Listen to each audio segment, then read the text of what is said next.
Y acá nos hemos quedado. Y acá para responder la pregunta del amigo Daniel que nos ha hecho, y verdad, es muy cierto. Mire, en este territorio de Eriancópolis, en el Alto Egipto, estaban haciendo excavaciones.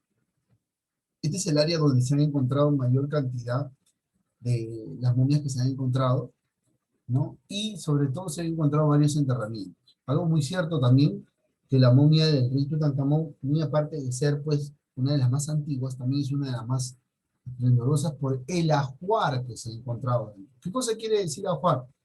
Los tocados, los bastones, el traje, ese es su ajuar. Ahora, en este espacio, cerca al territorio de Keof, no muy cerca también de este territorio, se empezó hace 4 años atrás a hacer unas excavaciones para buscar qué cosa, la tumba de Menes Onango. Lo que se encontró en una tumba que supuestamente era de él, primero se encontró estas paletas. Cuando las investigaciones hace 4 años atrás pues se realizaron de nuevo nuevamente, pensaron haber encontrado la tumba de Menes Onango, pero encontraron una tumba que tiene 500 años más antigua que la tumba de Menes Onarna, del primer faraón. Lo que suponen es que debe ser uno de los grandes líderes, uno de los grandes administradores de esta zona del Alto Egipto. La tumba, si bien es cierto, se encontró solo la tumba, nada más, o sea, el sarcófago, ¿no? Pero lo que hay dentro, lo que se ha encontrado en el sarcófago ha sido muy importante para el estudio de la civilización de Egipto, porque encontraron una tumba y datarla con la tumba de Menes o Narmer, que era también considerada una de las más antiguas, ¿no? Por la gran cantidad de vasijas que se encontró y la paleta que ustedes acaban de ver, que es lo que se encontró en esa tumba, pues encontrar esa tumba, encontrar el cuerpo y datarla, utilizar el carbono 14, hoy en día está el carbono 14, la fluoroluminiscencia, entre otras técnicas que se utilizan para datar la antigüedad de un material orgánico. Entonces, nos dicen a nosotros que es la tumba pues mejor encontrada, ¿no? De un joven aproximadamente de 18 años, ¿no? Todavía se está en estudio de qué murió o de qué falleció, pero sí se sabe de que fue un líder del Alto Egipto. Y actualmente se considera una de las tumbas más antiguas. Ahora, en el mundo, las momias más antiguas está aquí cerquita, en nuestro vecino país de Chile. ¿No? Ya saben, si alguien tiene un familiar en Chile que le tome una foto ahí, en una zona pantanosa, están un conjunto de momias, las momias más antiguas que se datan. Pero ojo, profesor, vamos a llegar a la parte de momias y le voy a explicar por qué se le acuña el nombre de momia y por qué no se le acuña el nombre de cuerpo. ¿Me dejo entender? Una cosa es nuestros restos antiguos de nuestro prehispánico, nuestro Perú, que son cuerpos, y otra cosa son momias. Son muy diferentes. ¿Me dejo entender? Para ser momia tienen que tener algo, hay un detalle que las caracteriza, el embalsamado. Ya vamos a ver nosotros, ¿sí? Así que Daniel Quispe, muy importante tu pregunta, campeón, te felicito. Y motivo a sus compañeros a preguntar también, como no, hay que preguntar, siempre hay que hacerle caer al profesor, que el profesor se preocupe un poquito, para ir un poquito más. ¿No? Y eso es muy importante. Muy bien, queridos alumnos, vamos a continuar con lo que estábamos explicando. ¿Respondía Daniel? Ahora sí Bien, podemos. profesor. Sí, ok, Daniel. ¿Tú tenías otra información, Daniel? ¿Habías investigado algo aparte? No encontré, no llegué a encontrar nada. ¿Y por qué surgió la pregunta, Daniel? Porque se me vino a la mente las momias del antiguo Egipto. Exacto, muy bien, de eso se trata. Todo lo que a usted se le venga a la mente y quiera preguntar, chicos, háganlo. Yo estoy acá para responder. Y si no sabemos, porque es lógico, por eso no vamos a saber todo, pero nos vamos a preparar más todavía, ¿no? Lo investigamos Profesor, y lo resolvemos. ¿Está bien? profesor, ¿es verdad que en el antiguo Egipto habían trampas? habían ciertas trampas. Al momento de edificar las tumbas, lo edificaron con ciertos callejones, laberintos sin salidas. Se utilizaba la cosmovisión de la época, quiere decir lo que apreciaban acerca de la religiosidad, ¿no? Siempre designaba un esto, ¿no? Una maldición: a quien abra el sarcófago será maldito por tanto tiempo. Cosas como esas, y en sus construcciones también, laberintos, contrapuertas, puertas falsas. Fue parte de la edificación en la construcción, ¿no? Para dificultar y que aquel que ingrese, en vez de salir, se pierda y no salga. Esas eran las trampas de este tiempo. Hay que manejar esa información. Claro que eso pues ha sido base para muchas películas, no solamente para películas, sino para videojuegos. En los videojuegos también, increíblemente cómo se van transformando y plasmando en esto. ¿Sí? Vamos viendo. Y estábamos justo en la amenaza de los Ixos, en las invasiones. Los Ixos van a condicionar a la civilización de Egipto, increíblemente, ¿no? Estos van a ser, pues, los reyes extranjeros, procedentes de la región de Canaán, Palestina. ¿Quiénes tomaron el control del país? Ellos van a tomar el control del país y van a aplicar nuevos elementos. Lógico, la diferencia entre los egipcios y los Ixos era ¿qué cosa? El arte militar, pues. Los egipcios recién se están formando, recién acaban de formar su ejército.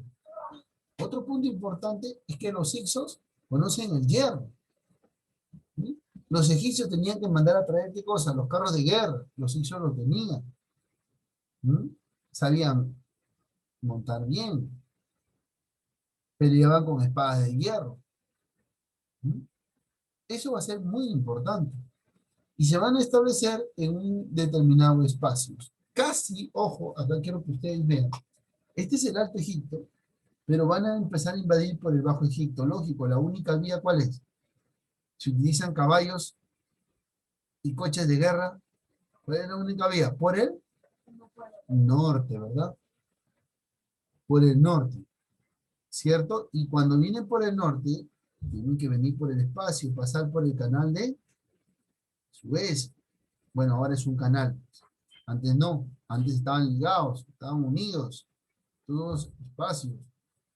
Estaban unidos. Ya más adelante ustedes van a investigar, ellos van a saber todo acerca de qué pasa con el canal de Suez en este espacio. Atraviesan con sus carros todo este canal, este territorio, hacia Egipto. ¿Me dejo entender? Y se van a alojar justo ahí en el centro, en Avaris, ubicada en el delta del Nilo. Van a absorber la cultura egipcia. O sea, absorber quiere decir, van a aprender y van a conocer esto, y los gobernantes, tanto de los que están cerca a esta región, van a condicionar a los pueblos. Estos últimos van a ser expulsados por los gobernantes de Tebas. Un pueblo vecino, que va a ser Tebas, en los cuales se va a encargar de expulsar a estos Ixos, con todo y su conocimiento del hierro. Los expulsan del territorio egipcio, y ese va a ser un gran aporte y condicionante para esta civilización.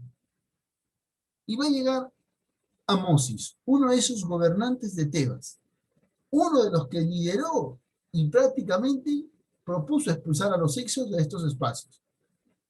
Amosis, considerado un faraón también, en el año 1551 a.C. Se considera faraón, él expulsa a los Ixos, y lógico, se le da el crédito, pues yo soy el gran Amosis. Por lo tanto, ojo, Amosis, junto al dios Tala, ojo, tengan ahí. Un momentito, por favor, chicos. Un ratito ahí.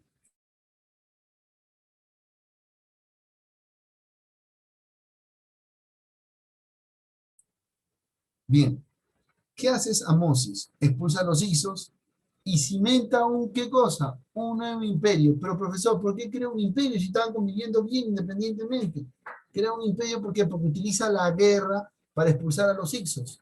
Por lo tanto, expande el territorio, recupera el territorio tiene autonomía, crece y forma un imperio nuevo. El imperio nuevo o imperio neotebano. ¿ya? Imperio Nuevo o Neo-Tebano. Va a asumir el liderazgo repentinamente, ¿no? Pero va a morir. La historia trata de buscar y encontrar qué pasó con esta emperatriz, que va a ser una de las primeras también. Hatshepsut asume el liderazgo a la muerte de su padre, pero quien, por ser la mayor, le tocó ser responsable y encargada por un determinado tiempo. Pero la historia nos explica que ella en su reinado muere. Al morir, su hermano y su hermanastro, o sea, su hermanastro, que era Tutmosis II, va a asumir el trono. Por lo tanto, algunos historiadores consideran a ella la primera y gran emperatriz de la historia egipcia. ¿Por qué? Porque durante su reinado se va a consolidar la preponderancia ¿de qué? De la ciudad de Tebas, en Egipto. Ahora, algo muy importante. Si bien es cierto, no le correspondía asumir el liderazgo, pero recuerden ustedes quiénes consolidaban con el pueblo el liderazgo. La casta, sacerdo, los sacerdotes, ¿se acuerdan? ¿Los sacerdotes? Los sacerdotes consolidaban que hacían creer al pueblo que eso era un designio de Dios y que el faraón está ahí porque así lo decidió Dios. ¿Me dejo entender? O los dioses de Egipto, pues, en este caso. ¿Me dejo entender? Entonces, los sacerdotes apoyaron a Hatshepsut, la cual va a desplazar del poder al legítimo heredero. ¿Quién era el legítimo heredero? Tutmosis III. Tanto a su muerte de Hatshepsut, tampoco Tutmosis III no asume el liderazgo, sino es Tutmosis II. ¿Por qué no quisieron? ¿Por qué pasó toda esta situación? Solo la historia de los egipcios se quedó encarnada con esto, que la hermana asume a la muerte del padre, pero asume la hermanastra, pero la hermanastra tenía el apoyo de los sacerdotes, los medios hermanos no tenían el apoyo de los sacerdotes, pero eran sus medios hermanos, por lo tanto, había toda una historia, una trama de complicación. Vamos acá. Su política externa se focalizó en el desarrollo mercantil a nivel arquitectónico que iba a impulsar el Deir y el Baal. ¿No? Esto va a ser un diseño netamente, no por un diseño arquitectónico. Ojo, un diseño. Ambos van a ser un tipo de construcción. Ya no van a ser las pirámides truncas, sino, perdón, las pirámides van a ser plateas, plataformas. Plataformas. Pero es Tutmosis III quien va a beneficiarse de todo y que va a cambiar la historia que estaba pasando con la familia de los anteriores Tutmosis de la emperatriz Hatshepsut. ¿Qué hace Tutmosis III? Él asume el poder al morir Hatshepsut. Recuerden, no Tutmosis II, no el verdadero real, pero él era el elegido, pues Tutmosis III. Tutmosis III era quien debió asumir antes que Profesor, Hatshepsut. Dime. ¿por qué se le dice Tutmosis II o Tutmosis III? Ah, son los nombres de los faraones, ¿no? Sí, Profesor, tienen un significado también. profesor, ¿en qué momento, en qué año se inventa el Amon-Ra? Amon-Ra es un dios, ¿no? Claro, los sacerdotes instauran junto con los faraones la adoración a los dioses, al creador, al dios Amón, ¿no? Y el dios Amón-Ra los inventa Tebas, en la ciudad de Tebas. Y habíamos dicho hace un ratito también quién es el que, ante tanto problema, no, que yo adoro a Amon-Ra, no, que yo adoro a Ra, el sol, el creador, el todo, no, yo adoro al dios Amón, yo adoro a tal dios, no, no, no. Entonces, para llevar la paz, unifiquemos, simbolicemos en uno solo. Amon-Ra, ya lo funcionó, y surge el dios Amon-Ra, el dios creador, el dios de todo. Por ejemplo, para nosotros que creemos en Dios, ¿no? Nuestro Dios que ha creado todo es Dios, su Hijo Jesucristo. Para ellos, El creador de todo se llamó Amon-Ra, el que lo creó todo, ¿no? Y que va a haber un Dios del inframundo. Eso siempre va a ser característico en la mayoría de estas civilizaciones del mundo antiguo. ¿Me dejo entender? Y esa es Tutmosis III, en el cual, pues, a la muerte asume su verdadero liderazgo, el legado que le habían dejado sus padres, sus antecesores. Él asume y se encarga de expandir el territorio. Por eso que su acción de él se conoce como la expansión máxima y más esplendorosa del territorio egipcio. Sobre todos los gobernantes locales, sobre todos, y expandió el territorio, prácticamente unificó pueblos y se encargó de expandir el territorio. Después va a venir Amenofis, ¿no? Porque él sucede a su padre, Amenofis III, ¿no? Por la creciente complicación que se está presentando y la discrepancia que hay entre los sacerdotes. ¿Qué pasa con los sacerdotes de Amón? Aquellos sacerdotes que adoraban al dios Amón. Había también sacerdotes que adoraban al dios Ra. Entonces, esa disputa, ¿se acuerdan? Mentuhotep unifica y surge Amon-Ra. Acá vamos a ver de nuevo el problema. Perjudican el poder central del faraón y motivo por el cual se da una reforma monoteísta. Lo que hizo Mentuhotep va a ser cuestionado y esto se va a reemplazar y se va a traer de vuelta el culto al dios Atón, que es el dios Amón, conocido también como el dios del disco solar, el que está acá, el sol. Amón, el dios Amón, ¿no? Adorar al disco solar. Se cambia de nombre, él se cambia, Amenofis se cambia de nombre y se pone Akenatón, ¿no? ¿En honor a quién? Al culto al dios Atón, al dios del disco. Y los sacerdotes refutan lo mismo. Cámbiese el nombre del faraón Akenatón en reemplazo al dios egipcio. Y establece una nueva capital en Tel Amarna, al niño Tutankamón, ¿no? Al heredero, como se dice. Y este va a ser manipulado también por los sacerdotes. Por eso los sacerdotes cumplían un papel muy importante. Si bien es cierto, daban la seguridad al pueblo del Dios, de su divinidad sobre la tierra, pero también fueron muy importantes en muchos inconvenientes que pasaron en la civilización. Y estos sacerdotes al dios Amón dijeron, no, esto se acabó. Ya no hay que Amón-Ra, que Amón, que Atón, no, no, no, no. Y se establece de nuevo el politeísmo. ¿Qué cosa quiere decir politeísmo? De que ya no van a adorar a uno solo, sino a todos los dioses que hay. Está Amón, está Ra, está el del conocimiento, está el de la visión, está el del inframundo, a todos los dioses. Y eso pasa pues con el faraón niño Tutankamón. Disculpe, profesor, ¿qué era politeísmo? Politeísmo es la creencia de varios dioses, en la creencia en varios dioses. Monoteísmo solamente en uno solo. ¿Me puede entender?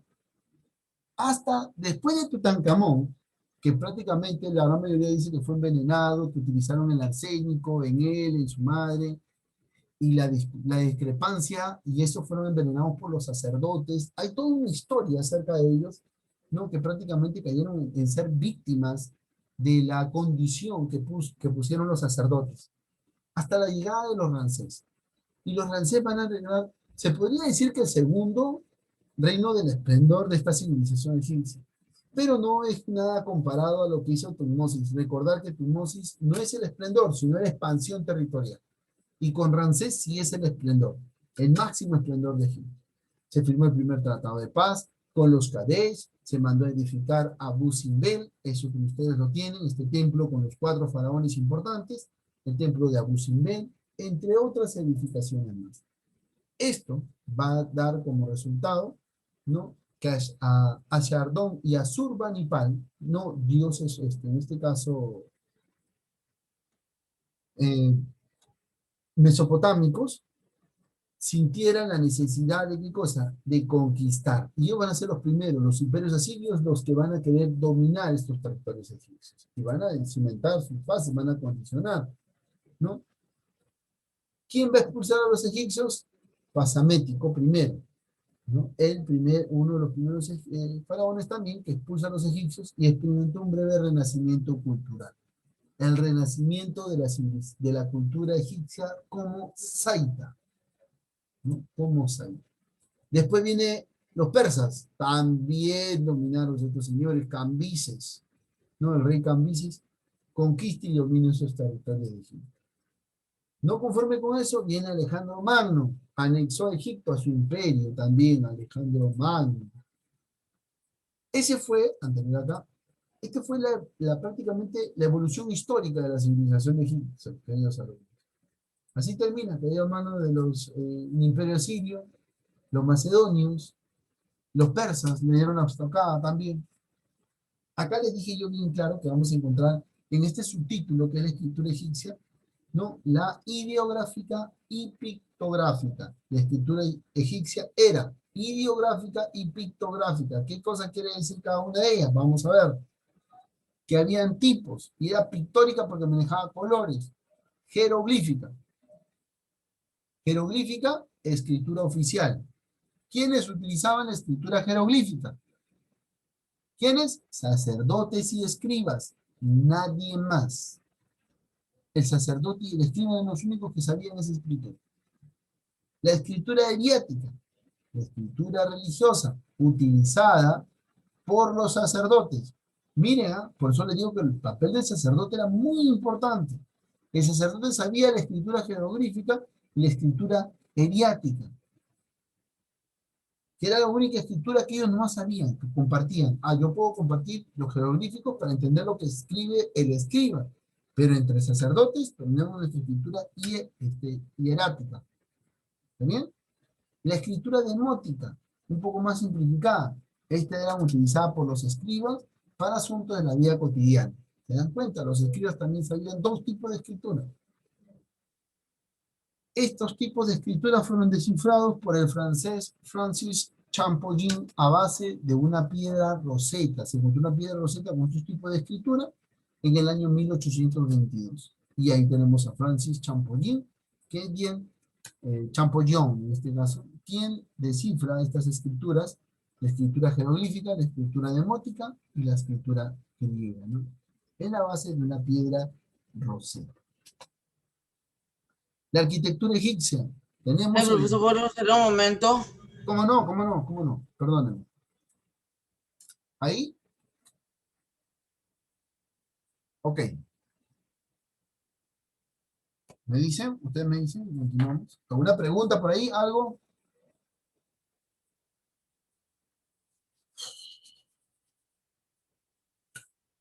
Muy bien, continuamos, ¿cierto, Quito Mendoza?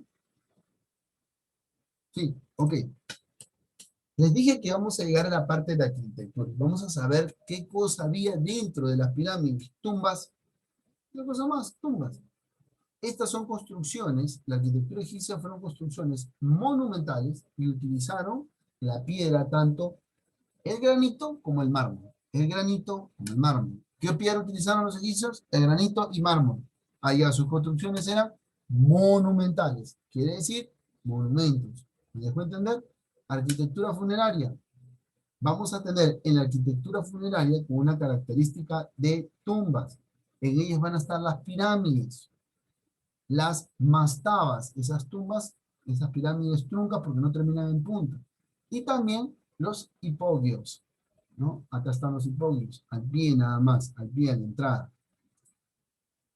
En la arquitectura religiosa acá van a estar los templos. En los templos van a estar Karnak, Luxor, Beir Bahari, Abu Simbel, ¿no? De los 4 faraones ahí sentados. Y también van a estar los obeliscos. Están el templo de Luxor, el templo de Karnak, son templos. Los obeliscos de Hatshepsut y el gran templo Profesor, retrocede. Amón. Dime, Retrocede. ahí.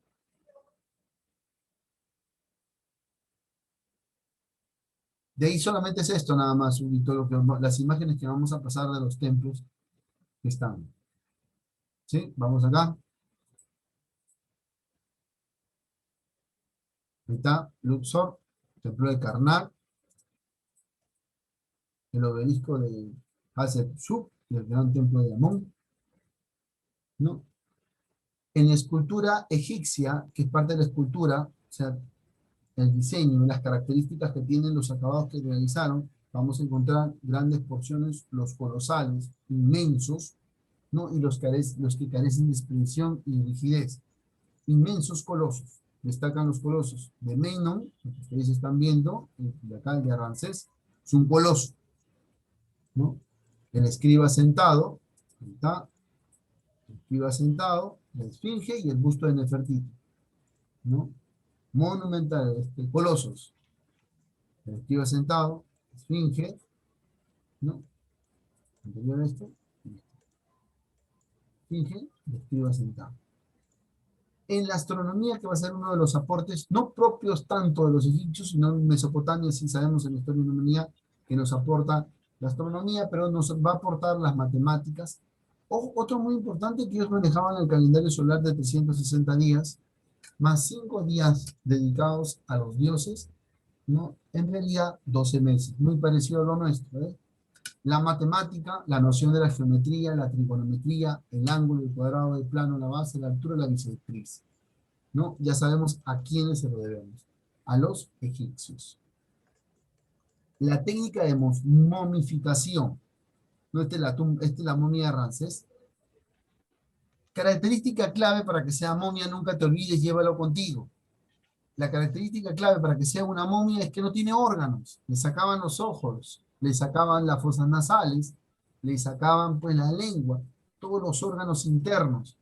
Esos órganos, todos, los ojos todos, eran puestos en diferentes recipientes, y eran enterrados con ellos, ¿no? Eran enterrados. Y ellos embalsamaban a sus cuerpos. Por lo tanto, sí podemos decir que los egipcios realizaron momias. ¿Por qué? Porque se encenaban los órganos. En el Perú o en otras partes del mundo no ha habido tantas momias así que se hayan cercenado sus órganos, se han enterrado intactos. Por lo tanto, no podemos decir que es una momia, porque la momia tiene ciertas características para que sea momia, ¿no? Embalsamado, le han extraído los ojos, le han extraído los órganos, entre otras cosas más. Profesor, ¿por no se lee? ¿Cómo? ¿Por no se lee antes de tumbarlo? Pero ellos practicaban esa momificación. También. Profesor, Exacto. Terrible, ¿no, Rosa María? Le retiraban el cerebro, todos los órganos le sacaban, los ojos, todo, se quedaba vacío. Por ahí Rosa María también te estaba investigando. Muy bien, está bien. profesor, Dime, ¿Anubis solo es una leyenda o es es uno de los dioses. Es uno de los dioses. La es tumba, ajá, es uno de los dioses. No es que sea una leyenda, es un dios en los cuales creían los egipcios, ¿no? La leyenda es que le daban una moneda para pagarle al momento de la balsa, al momento de pesar, para pasar a la mejor vida, a la vida de ultratumba. Ujú. La tumba real de rey Tutankamón, descubierta por Howard Carter y Lord Carnarvon en el año 1922, ¿no? La tumba más intacta con todo su ajuar funerario, ¿no? Y lo que sea. En la religión, vamos rapidito porque nos gana el tiempo. Creencias de varios dioses, politeísta. Religión de la civilización egipcia, pregunta examen, politeísta. Control, el culto estaba por parte del Estado, había teocracia. Preocupación en la creencia del más allá, la visión, qué va a pasar en la vida después de la muerte. Sus dioses van a ser zoomorfos, antropomorfos, va a haber el culto. Profesor, ¿cómo se llama su dios? ¿Cómo se llama su dios del inframundo? Vamos a ver acá. Ahorita les digo, no. En caso, fuentes de estudio para reconocer entre estos textos, el libro de los muertos va a ser uno de los textos en los cuales. Aquí están todos los dioses, ¿no? Los dioses egipcios, Horus, y cada uno catalogado. Dios Set del desierto, Top, dios de los escribas, ¿no? Osiris, Isis, Anubis, dios de la momificación y la cabeza del chacal. Amón, el dios principal. Ra, el dios creador. Acá está la discusión. Uno crea y el otro es el dios principal. Acá está lo que me dice mi amiga, ¿no? Me preguntó. Anubis, ahí está. No, Hades es de la mitología griega. Más adelante vamos a hablar de ello también nosotros. Hades es de la mitología griega. Hades, Hades Loki, es de la todo. mitología griega. Claro, es Este de la mitología egipcia, ¿no? Que trae toda una trama bien bonito, bien. Ahí inclusive hay una película llamada Los dioses de Egipto. El cara de chacal, no cara de perro. Cara de chacal. Muy parecido a un perro. ¿Sí? El cara de perro es, no, cara de chacal. Anubis, exacto, el dios del inframundo. Y este es un fragmento del libro de los muertos, ¿no? Ahí está Anubis dando la bienvenida al difunto. Anubis da la bienvenida al difunto. Anubis pesa el corazón del muerto. Toc anota el resultado. El difunto es presentado a Osiris por Horus, ¿no? Y Osiris, acompañado por Isis y Nefis, dan la bienvenida al difunto a la vida eterna, o si no, al juicio. Muy bien. Queridos estudiantes, después de una larga y hermosa mañana de tantas cosas cargadas que tiene la civilización egipcia, ahora me entienden por qué lo hemos llevado tan despacio, detenida y detalladamente la civilización egipcia. Espero que les haya gustado esta civilización. Hemos llegado a la parte final de esta gran civilización de los egipcios. Después de vacaciones vamos a continuar viendo otras civilizaciones importantes. Muy bien, Daniel Quispe, gracias a ti, gracias por ese aliento que me das. Esa frase me inspira mucho más para poder continuar. ¿Sí? Esto fue la civilización de Egipto, muchachos. Espero que les haya gustado, que haya sido de su agrado. Nos hemos tomado la molestia de enseñarlo en un buen tiempo para que ustedes aprendan, tengan la información, conozcan, están en primer año de secundaria. Cuando lleguen a quinto van a ver las características más resaltantes nuevamente de esta civilización, pues, pero ya tienen ustedes una base. ¿Sí? Chicos, por favor, me estudian para su examen con la aclaración que hemos hecho. Sí, por favor, que tengan un bonito fin de semana y la buena noticia, no hay actividades. Cuídense mucho, corazones, que tengan un hermoso día, bendiciones en casa, me saludan a sus papis y por favor a estudiar. Gracias, profesor. Buena clase. Gracias, Daniel, Piero Quispe, Lucío, Aiko, Rosita, Adriana, Ya, Lola. profesor. Me gusta mucho su clase. Nos vemos en Profesor, cuídese mucho. convertimos en momio. Nos vemos en 15 días. Cuídense, corazones, cuídense, 15 días. Disfruten sus vacaciones y duerman profesor. temprano, por favor. Duerman temprano, pequeños, ¿sí? A dormir temprano.